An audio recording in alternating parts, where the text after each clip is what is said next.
सबूत नंबर 5, हेमराज की लाश छत पर पाए जाने के बाद डॉक्टर तलवार ने उसकी शिनाख्त करने से मना कर दिया। I was shown the body for maybe 30 seconds, and what I said was, "I'm not sure." That's all I said. I didn't say I refuse to identify him. And even I said I'm not on sure. the landing, not on the roof. They were moving away, and they said it's not necessary. I said, please, he's come, at least show him. And this was on the landing, where the light was less anyway.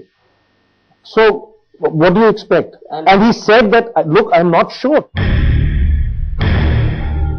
सबूत number 6, postmortem report और FIR में बलात्कार के बारे में जिक्र न करने के लिए डॉक्टर दिनेश तलवार ने गुजारिश की।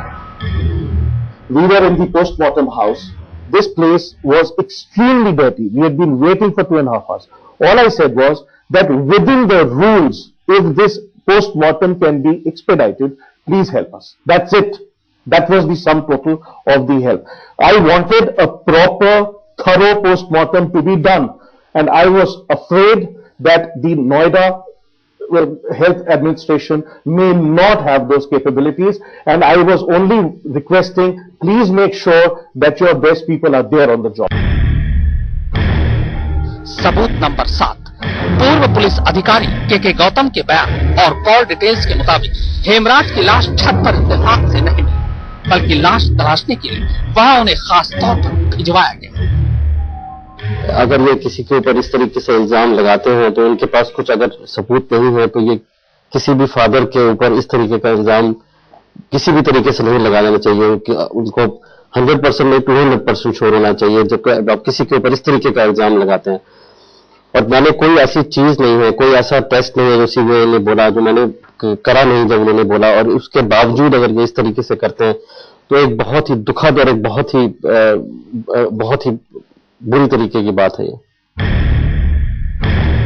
सबूत नंबर 8, गोल्फ स्टिक जिसके बारे में शक था कि कत्ल उसी से किया गया है और जो वारदात के बाद से घर से गायब था, उसके मिलने के बाद भी डॉक्टर तलवार ने साल भर तक किसी को इसकी इत्तला नहीं दी। हमने जैसे गोल्फ क्लब थे हमारे पास वैसे ही उठा के उनको 1.5 साल के बाद दे दिया। हमने उनको बिल्कुल हाथ भी नहीं लगाया और वो देखा भी नहीं उनको कि क्या है उनको। उन्होंने बोला गोल्फ स्टिक चाहिए, हमने उठा के गोल्फ क्लब दे दी। 1.5 साल से हमारे पास पड़े हुए थे और 1.5 साल के बाद हमने उनको दे दिया। सबूत नंबर 9, सबूत और हालात यही कह रहे थे कि कत्ल गोल्फ स्टिक से हुआ है और कातिल ने अचानक गुस्से में उसका इस्तेमाल किया है और ये गोल्फ स्टिक डॉक्टर तलवार इस्तेमाल करते थे। हम ये जो यूथ जाते थे गोल्फ क्लब पे, वो सिर्फ ड्राइविंग रेंज में जाते थे, कभी गोल्फ खेली नहीं है सच। कई बार सिर्फ ड्राइविंग रेंज पे जाते हैं। मेरे हिसाब से या उनके हिसाब से या आप या जो भी गोल्फ खेलते हैं अगर वो जानते हैं, ड्राइविंग रेंज पे हो सकता है सारे गोल्फ स्टिक्स नहीं यूज होते हैं, तो उसमें से अगर कोई साफ है या ज्यादा साफ है तो इसका जवाब तो। सबूत नंबर 10, पोस्टमार्टम से आने पहले डॉक्टर राजेश तलवार के भाई डॉक्टर दिनेश तलवार ने अपने एक साथी डॉक्टर सुनील दोहरे से खुद को एम्स के फॉरेंसिक डिपार्टमेंट का हेड डॉक्टर डोगरा बनकर किसी को फोन करने को कहा था। यह साबित करता है कि ऐसा इसलिए किया गया ताकि पोस्टमार्टम रिपोर्ट अपने हिसाब से बनवाई जा सके। प्राइमरी डेलिगेशन ऑफ ड्यूटी तो दोहरे साहब के फ्रंट पे आ रही है। हमने कहा या नहीं किया, आज आपके कहने पे मैं कहीं चोरी करता हूं तो प्राइमरी कल्प्रिट तो मैं हूं, पहले तो मुझे पकड़ेंगे आपने मेरे खिलाफ क्या कार्रवाई की। अगर यह कोई आम केस होता या इस केस पर मीडिया की नजरें न गड़ी होती तो सीबीआई इसी क्लोजर रिपोर्ट को चार्जशीट में तब्दील कर कब का मुलजिम को कटघरे में खड़ा कर चुकी होती।